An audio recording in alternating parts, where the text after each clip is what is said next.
नमः शिवाय शिवजी सदा सहाय। ओम नमः शिवाय गुरुजी सदा सहाय। विद्वेश्वर संहिता अथ नवमो अध्यायः। महेश्वर का ब्रह्मा और विष्णु को अपने निष्कल और सकल स्वरूप का परिचय देते हुए लिंग पूजा का महत्व बताना। नंदकेश्वर बोले, वे दोनों ब्रह्मा और विष्णु भगवान शंकर को प्रणाम करके दोनों हाथ जोड़कर उनके दाएं बाएं भाग में चुपचाप खड़े हो गए। फिर वहां साक्षात प्रकट पूजनीय महादेव जी को कुटुंब सहित श्रेष्ठ आसन पर स्थापित करके पवित्र पुरुष वस्तुओं द्वारा उनका पूजन किया।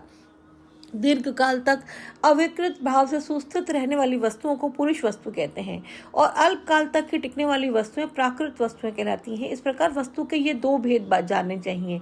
किन पुरुष वस्तुओं से उन्होंने भगवान शिव का पूजन किया वह बताया जाता है।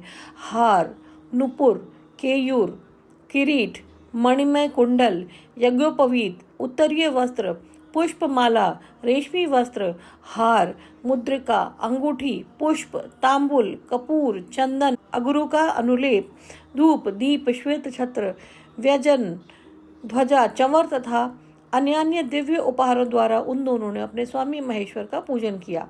जिन महेश्वर का वैभव वाणी और मन की पहुंच से परे था, जो केवल पशुपति परमात्मा के ही योग्य थे और जिन्हें पशु बद्ध जीव नहीं पा सकते थे। हे सनत कुमार, स्वामी जी के योग्य जो उत्तम वस्तुएं थीं, उन सभी वस्तुओं का भगवान शंकर ने भी प्रसन्नता पूर्वक यथोचित रूप से सभासदों के बीच वितरण कर दिया, जिससे यह श्रेष्ठ परंपरा बनी रहे कि प्राप्त पदार्थों का वितरण आश्रितों में करना चाहिए। उन वस्तुओं को ग्रहण करने वाले सभासदों में वहां कोलाहल मच गया। इस प्रकार वहां पहले ही ब्रह्मा तथा विष्णु से पूजित हुए भक्तिवर्धक भगवान शिव विनम्र उन देवताओं से हंसकर कहने लगे। ईश्वर बोले, हे पुत्रों, आज का दिन महान है। इसमें तुम्हारे द्वारा जो आज मेरी पूजा हुई है उससे मैं तुम लोगों पर बहुत प्रसन्न हूँ। इसी कारण यह दिन परम पवित्र और महान से महान होगा। आज की यह तिथि शिवरात्रि के नाम से विख्यात होकर मेरे लिए परम प्रिय होगी। इस समय जो मेरे लिंग, निष्कल अंग, आकृत से रहित निराकार स्वरूप के प्रतीक और वेर साकार रूप के प्रतीक विग्रह की पूजा करेगा, वह पुरुष जगत की सृष्टि और पालन आदि कार्य भी कर सकता है। जो शिवरात्रि को दिन रात निराहार एवं जितेंद्रिय रहकर अपनी शक्ति के अनुसार निष्कपट भाव से मेरी यथोचित पूजा करेगा, उसको मिलने वाले फल का वर्णन सुनो। 1 वर्ष तक निरंतर मेरी पूजा करने पर जो फल मिलता है वह सारा फल केवल शिवरात्रि को मेरा पूजन करने से तत्काल प्राप्त कर लेता है। जैसे पूर्ण चंद्रमा का उदय समुद्र की वृद्धि का अवसर है, इसी प्रकार वह शिवरात्रि तिथि मेरे धर्म की वृद्धि का समय है। इस स्थिति में मेरी स्थापना आदि का मंगलमय उत्सव होना चाहिए। हे वत्सों, पहले जब ज्योतिर्मय स्तंभ रूप से मैं प्रकट हुआ था, उस समय मार्गशीर्ष मास में आद्रा नक्षत्र था। अतः जो पुरुष मार्गशीर्ष मास में आद्रा नक्षत्र होने पर मुझ उमापति का दर्शन करता है अथवा मेरी मूर्ति पर लिंग की ही झांकी का दर्शन करता है, वह मेरे लिए कार्तिकेय से भी अधिक प्रिय है।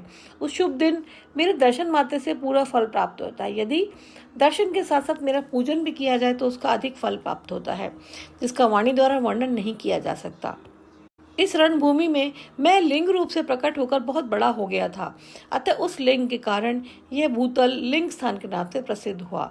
हे पुत्रों, जगत के लोग इसका दर्शन और पूजन कर सकें, इसके लिए अनादि और अनंत ज्योति स्तंभ अत्यंत छोटा हो जाएगा। यह लिंग सब प्रकार के भोगों को सुलभ कराने वाला और भोग तथा मोक्ष का एकमात्र साधन होगा। इसका दर्शन, स्पर्श तथा ध्यान प्राणियों को जन्म और मृत्यु से छुटकारा दिलाने वाला होगा। अग्नि के पहाड़ जैसा जो यह शिवलिंग यहाँ प्रकट हुआ है, इसके कारण यह स्थान अरुणाचल नाम से प्रसिद्ध होगा। यहाँ अनेक प्रकार के बड़े बड़े तीर्थ प्रकट होंगे। इस स्थान में निवास करने या मरने पर जीवों का मोक्ष हो जाएगा। रथोत्सव के आयोजन से यह सर्वत्र अनेक लोग कल्याणकारी रूप से निवास करेंगे। इस स्थान पर किया गया दान, हवन तथा जप, यह सब करोड़ गुना फल देने वाला होगा। यह क्षेत्र मेरे सभी क्षेत्रों में श्रेष्ठतम होगा। यह मेरा स्मरण करने मात्र से प्राणियों की मुक्ति हो जाएगी। अतः यह परम रमणीय क्षेत्र अति महत्वपूर्ण है। ये सभी प्रकार के कल्याणों से पूर्ण, शुभ और सबको मुक्ति प्रदान करने वाला होगा। इस लिंग में कुछ लिंगेश्वर की अर्चना करके मनुष्य सालोक्य, सामीप्य, सारूप्य, सारिष्टि और सायुज्य, इन 5 प्रकार की मुक्तियों का अधिकार प्राप्त कर लेगा। आप लोगों को भी शीघ्र ही सभी मनोवांछित फल प्राप्त होंगे। नंदिकेश्वर बोले, इस प्रकार विनम्र ब्रह्मा तथा विष्णु पर अनुग्रह करके भगवान शंकर ने उनके जो सैन्य दल परस्पर युद्ध में मारे गए थे उन्हें अपनी अमृत वर्षणी शक्ति से जीवित कर दिया। उन दोनों ब्रह्मा और विष्णु की मूढ़ता और परस्पर वैर को मिटाने के लिए भगवान शंकर उन दोनों से कहने लगे, मेरे दो रूप हैं, सकल और निष्कल, दूसरे किसी के ऐसे रूप नहीं है, अतः मेरे अतिरिक्त अन्य सब अनीश्वर हैं। हे पुत्रों, पहले मैं स्तंभ रूप से प्रकट हुआ, फिर अपने साक्षात रूप से। ब्रह्म भाव मेरा निष्कल रूप और महेश्वर भाव सकल रूप है। वे दोनों मेरे ही सद्रूप हैं, मेरे अतिरिक्त किसी दूसरे के नहीं। इस कारण तुम दोनों का अथवा अन्य किसी का भी ईश्वरत्व कभी नहीं है। अज्ञान के कारण तुम दोनों को ये ईश्वरत्व का आश्चर्यजनक अभिमान उत्पन्न हो गया था। इसे दूर करने के लिए ही मैं इस रणभूमि में प्रकट हुआ हूँ। उस अपने अभिमान को छोड़ दो और मुझ परमेश्वर में अपनी बुद्धि स्थिर करो। मेरे अनुग्रह से ही सभी लोगों में सब कुछ प्रकाशित होता है। इस गूढ़ ब्रह्म तत्व को तुम्हारे प्रति प्रेम होने के कारण ही मैं बता रहा हूँ। मैं परब्रह्म हूँ। कल सगुण और अकल निगुण ये दोनों मेरे ही स्वरूप हैं। मेरा स्वरूप ब्रह्म स्वरूप होने के कारण मैं ईश्वर भी हूँ। मैं ही परब्रह्म हूँ। कल सगुण और अकल निर्गुण ये दोनों मेरे ही स्वरूप हैं। मेरा स्वरूप ब्रह्म होने के कारण मैं ईश्वर भी हूँ और जीवों पर अनुग्रह करना मेरा कार्य है।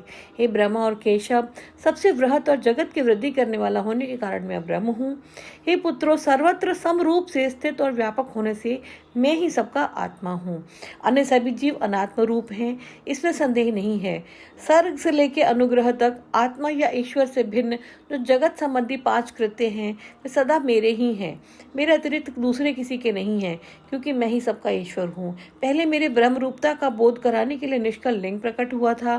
फिर तुम दोनों को अज्ञात ईश्वरत्व का स्पष्ट साक्षात्कार कराने के लिए मैं साक्षात जगदीश्वर ही सकल रूप में तत्काल प्रकट हो गया। अतः मुझ में जो ईशत्व है उसे ही मेरा सकल रूप जानना चाहिए, तथा जो यह मेरा निष्कल स्तंभ है वह मेरे ब्रह्म स्वरूप का बोध कराने वाला है। हे पुत्रों, लिंग लक्षण युक्त होने के कारण ये मेरा ही लिंग चिन्ह है। तुम दोनों को प्रतिदिन यहाँ रहकर इसका पूजन करना चाहिए। ये मेरा ही स्वरूप है और मेरे सामीप्य की प्राप्ति कराने वाला है। लिंग और लिंगी में नित्य अभेद होने के कारण मेरे इस लिंग का महान पुरुषों को भी पूजन करना चाहिए। ये वत्सों, जहाँ जहाँ जिस किसी ने मेरे लिंग को स्थापित कर लिया वहाँ मैं अप्रतिष्ठित होने पर भी प्रतिष्ठित हो जाता हूँ। मेरे एक लिंग की स्थापना करने का फल मेरी एक समानता की प्राप्ति बताया गया है। एक के बाद दूसरे शिवलिंग की भी स्थापना कर देगी तब फल रूप से मेरे साथ एकत्व सायुज्य मोक्ष रूप फल प्राप्त होता है। प्रधानतया शिवलिंग की ही स्थापना करनी चाहिए। मूर्ति की स्थापना उसकी अपेक्षा गौण है। शिवलिंग के अभाव में सब ओर से मूर्तियुक्त होने पर भी स्थान क्षेत्र नहीं कहलाता।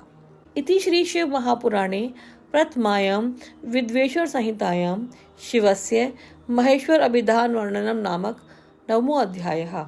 इस प्रकार श्री शिव महापुराण के अंतर्गत प्रथम विद्वेश्वर संहिता में शिव के महेश्वरत्व का वर्णन नामक 9वां अध्याय पूर्ण हुआ। ओम नमः शिवाय। शिवजी सदा सहाय। ओम नमः शिवाय। गुरुजी सदा सहाय।